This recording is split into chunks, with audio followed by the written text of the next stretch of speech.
Bismillahirrahmanirrahim. Assalamualaikum warahmatullahi wabarakatuh.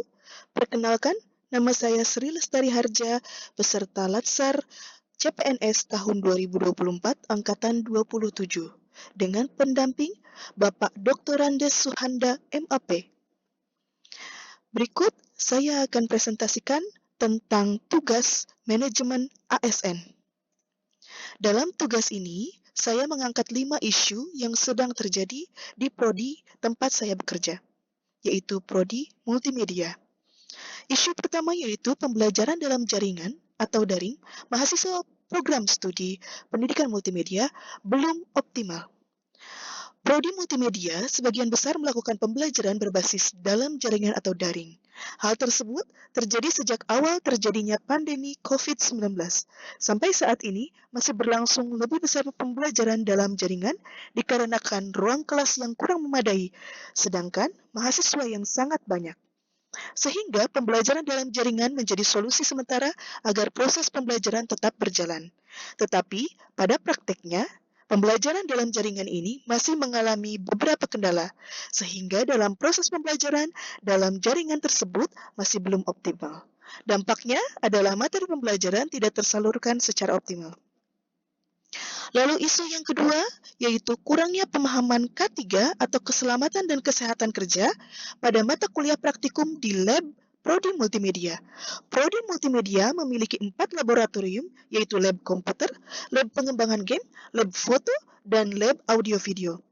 Karena kurangnya pemahaman mahasiswa terhadap K3, maka beberapa peralatan seperti kamera, mikrofon, dan lain-lain mengalami kerusakan. Maka dari itu, perlu adanya upaya peningkatan pemahaman terhadap K3 untuk praktikum terutama pada mata kuliah fotografi.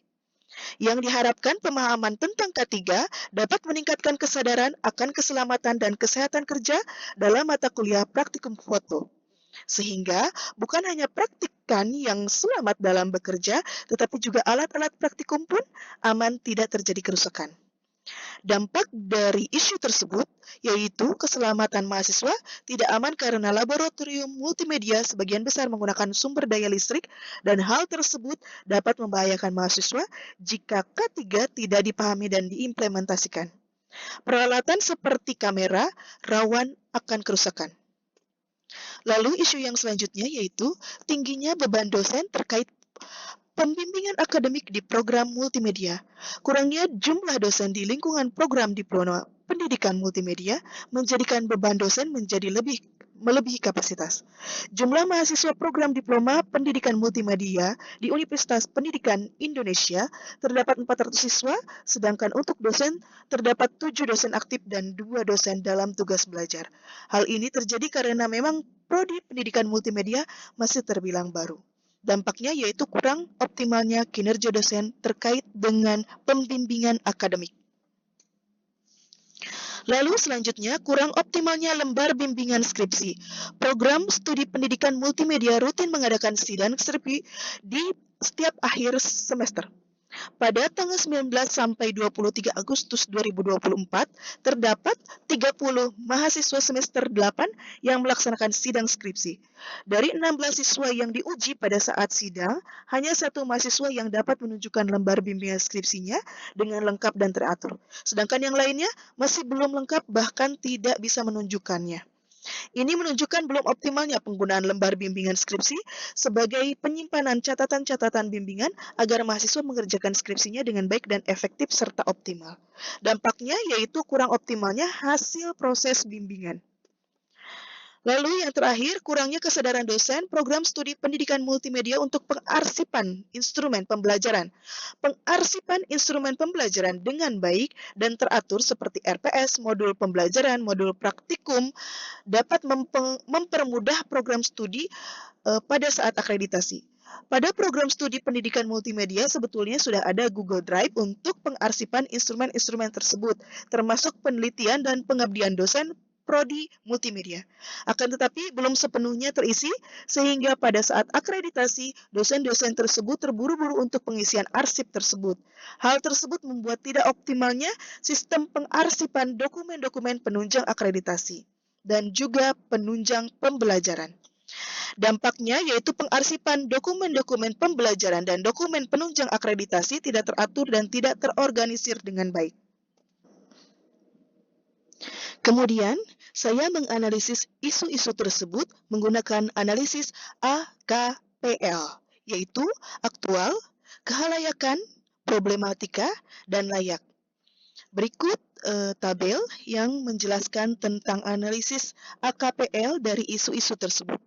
Yang pertama, untuk isu yang pertama yaitu pembelajaran dalam jaringan atau daring, mahasiswa program studi pendidikan multimedia belum optimal. Di sini untuk aktualnya yaitu aktual, kehalayakannya ya, untuk problematikanya kurang problematika, lalu untuk layaknya layak. Maka keterangannya yaitu isu tersebut memenuhi syarat. Lalu yang kedua, kurangnya pemahaman K3 atau keselamatan dan kesehatan kerja pada mata kuliah praktikum di lab prodi multimedia. Untuk aktualnya ya, untuk kehalayakannya ya, untuk problematikanya ya, dan untuk layaknya ya. Maka termasuk ke dalam memenuhi syarat. Lalu yang ketiga, tingginya beban dosen terkait pembimbingan akademik di program studi multimedia. Maksudnya program studi pendidikan multimedia. Untuk aktualnya yaitu ya, untuk kehalayakannya tidak, untuk problematikanya ya, untuk layaknya tidak. Maka isu tersebut termasuk ke dalam golongan tidak memenuhi syarat. Lalu yang keempat, kurang optimalnya lembar bimbingan skripsi.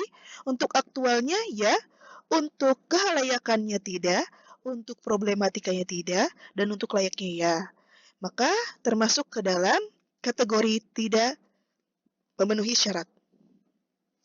Kemudian, untuk isu yang kelima yaitu kurangnya kesadaran dosen program studi pendidikan multimedia untuk pengarsipan instrumen pembelajaran. Untuk aktualnya ya, untuk kehalayakannya tidak, untuk problematikanya ya, untuk layaknya ya, maka memenuhi syarat.